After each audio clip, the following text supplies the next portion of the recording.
श्री राम जय राम जय जय राम। श्री राम जय जय राम। श्री राम जय जय राम। श्रीमद् वाल्मीकि रामायण का बाल कांड का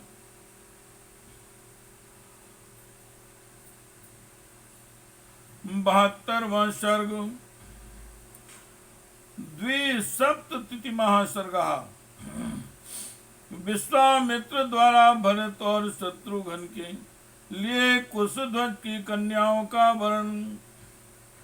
राजा जनक द्वारा इसकी स्वीकृति तथा राजा दशरथ का अपने पुत्रों के मंगल के लिए नांदी श्राद्ध एवं गोदान करना।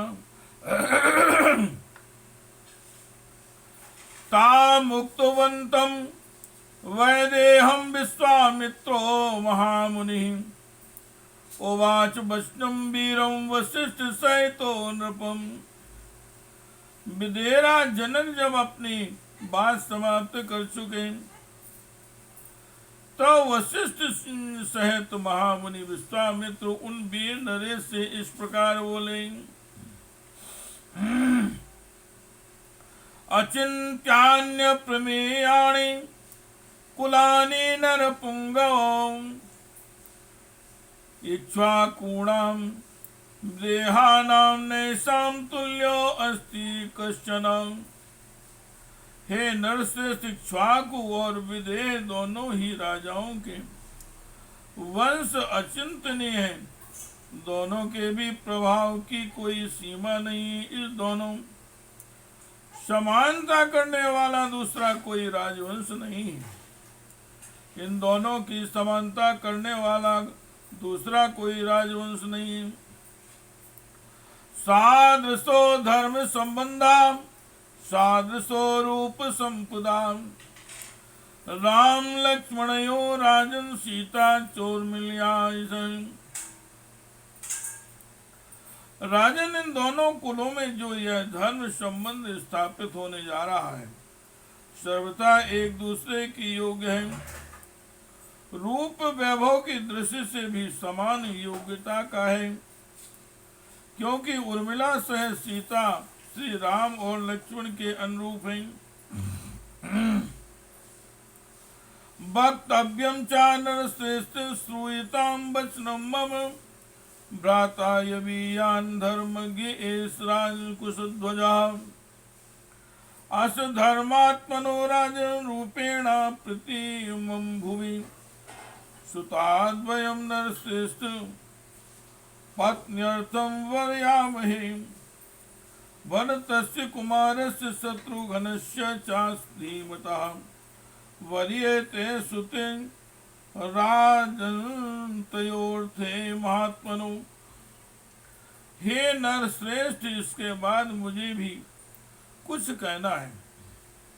आप मेरी बात सुनिए। राजन, आपके छोटे भाइयों ये धर्मज्ञ राजा कुशध्वज बैठे हैं। इन धर्मात्मा नरेश के भी दो कन्याएं हैं जो इस भूमंडल में अनुपम सुंदरी है। अनुपम सुंदरी है नरश्रेष्ठ। भूपाल में आपकी उन दोनों कन्याओं का कुमार भरत और बुद्धिमान शत्रुघ्न इन दोनों महामनस्वी राजकुमारों के लिए उनकी धर्म पत्नी बनाने के उद्देश्य से वर्ण करता हूँ। पुत्रा दशरथस्य मे रूप यौवनशालिनः लोकपाल समा सर्वे देवतुल्य पराक्रमः।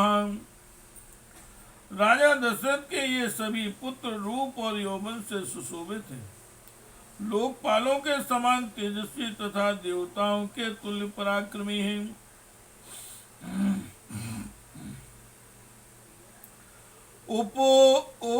उभयोरपि राजेन्द्र संबंधेनानुबध्यताम् इक्ष्वाकुकुलं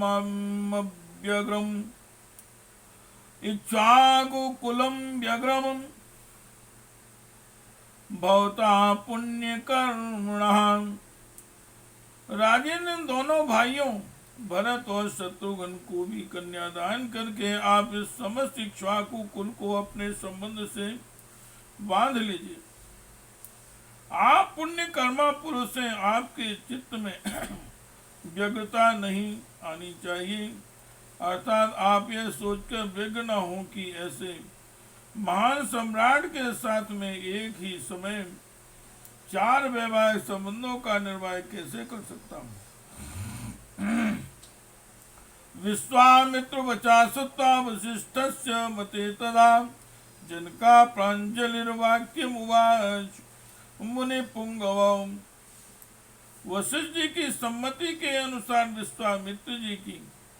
विश्वामित्र जी का यह वचन सुनकर उस समय राजा जनक ने हाथ जोड़कर उन दोनों मुनिवरों से कहा, कुलम धन्यमिदं मन्ये येषां तौ मुनिपुंगवा सादृशं कुल संबंधं यदा ज्ञापयतः स्वयं। सादृशं कुल संबंधं यदा ज्ञापयतः स्वयं। मुनि पुंगो, मैं अपने इस कुल को धन्य मानता हूँ जिसे आप दोनों इक्ष्वाकु वंश के योग समझकर इसके साथ संबंध जोड़ने के लिए स्वयं आज्ञा दे रहे हैं। श्री राम जय राम जय जय राम, श्री राम जय राम जय जय राम। एवं भवतु भद्रं वा कुशध्वज सुते में पत्न्यो भजेतां सहितो शत्रुघ्न भर्ता बुभौ। आपका कल्याण हो, आप जैसा कहते हैं ऐसा ही हो। ये सदा साथ रहने वाले दोनों भाई भरत और शत्रुघ्न कुशध्वज की इन दोनों कन्याओं में से एक एक को अपनी धर्म पत्नी के रूप में ग्रहण करें।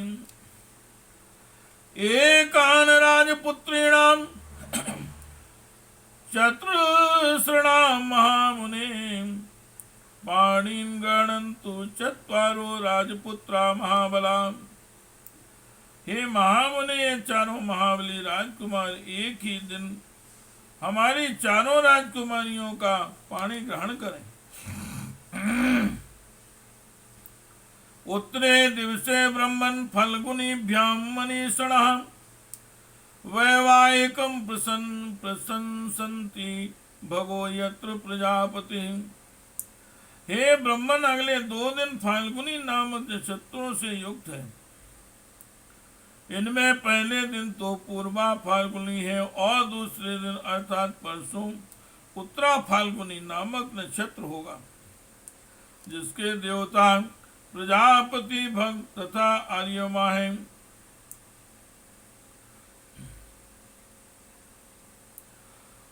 मनीषी पुरुष उस नक्षत्र में वैवाहिक कार्य करना बहुत उत्तम बताते हैं। यो मुक्ता वचा सौम्यम प्रत्युत्थाय कृतांजलि उभौ मुनिवरो राजा जनको वाक्यम ब्रवीत। इस प्रकार सौम्य मनोहर वचन कहकर राजा जनक उठकर खड़े हो गए और उन दोनों मुनिवरों से हाथ जोड़कर बोले, परो धर्मा कृतो मह्यम शिष्यो अस्मि भवतोस्तथा इमान्यान् सन्मुख्यानि आयस्तां मुनिपुंगवौ। आप लोगों ने कन्याओं का विवाह निश्चित करके मेरे लिए महान धर्म का संपादन कर दिया। मैं आप दोनों का शिष्य हूँ। मुनिवरों, इन श्रेष्ठ आसनों पर आप दोनों विराजमान हो। यथा दशरथ सेयम तथा अयोध्यापुरीम प्रभुत्वे नास्ति संदेहो यथार्ह कुर्तुमर्हथ। आपके लिए जैसी राजा दशरथ की अयोध्या है, वैसे ही यह मेरी मिथिलापुरी भी है। आपका इस पर पूरा अधिकार है, इसमें संदेह नहीं। अतः आप हमें यथा योग्य आज्ञा प्रदान करते रहें। तथा ब्रूवति वैदेह जिनके रघुनंदन राजा दशरथो दृष्टा प्रत्योवाच महीपतिम। विदेरा जनक के ऐसा कहने पर रघुकुल का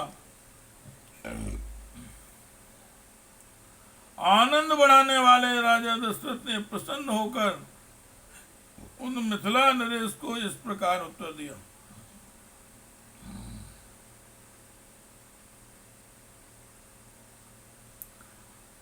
युवा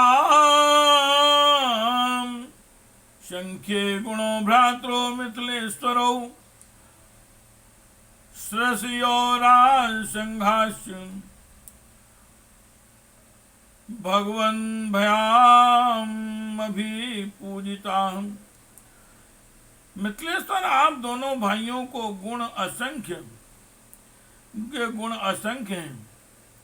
आप लोगों ने ऋषियों तथा राज समूहों का भली भांति सत्कार किया है। स्वस्ति प्राप्नुहि भद्रं ते गमिष्यामः स्वामाल्यं श्रद्ध कर्माणि विद्वन् वधास्येति चाब्रवीन्।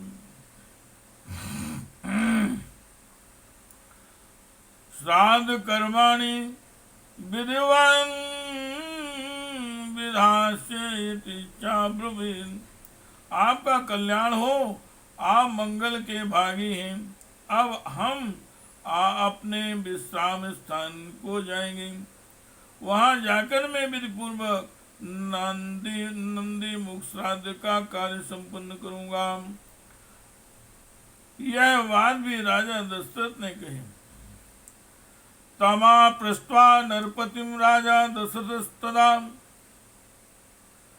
मुनीन्द्रो ता पुरस्कृत्य जगामासु महायशः।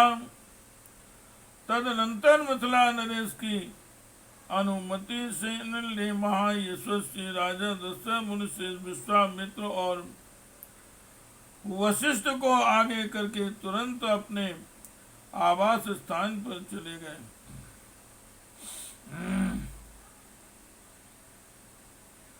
सा गत्वा निलयम राजा श्राद्धं कृत्वा विधान्तः प्रभाते कल्यमुत्थाय चक्रे गोदानमुत्तमम्।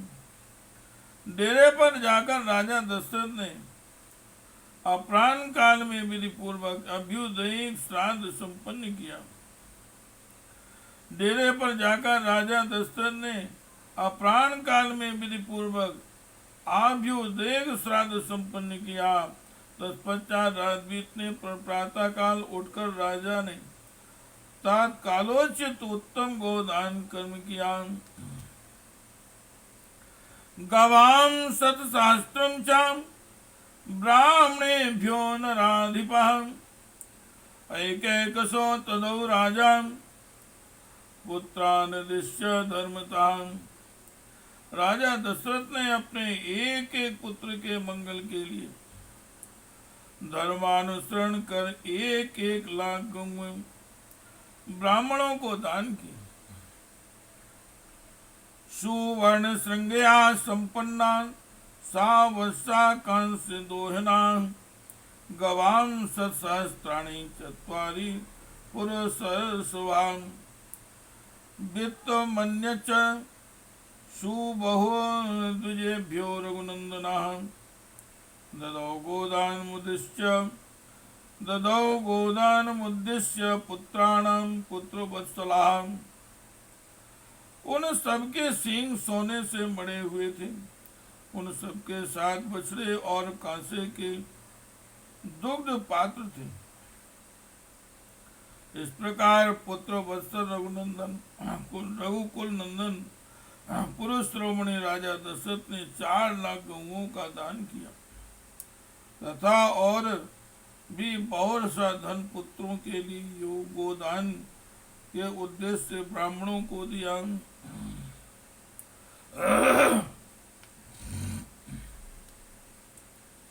सासुते कृत गोदानेर्वृता सानो द्रौपदीस्तदा लोकपाले रिवा भाति व्रता सौम्या प्रजापति।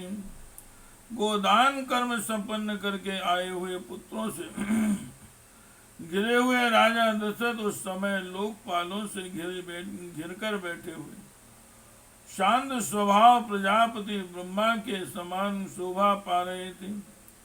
इत्यार्षे श्रीमद् रामायणे वाल्मीकि आदि काव्ये बालकांडे द्विसप्ततितमः सर्गः।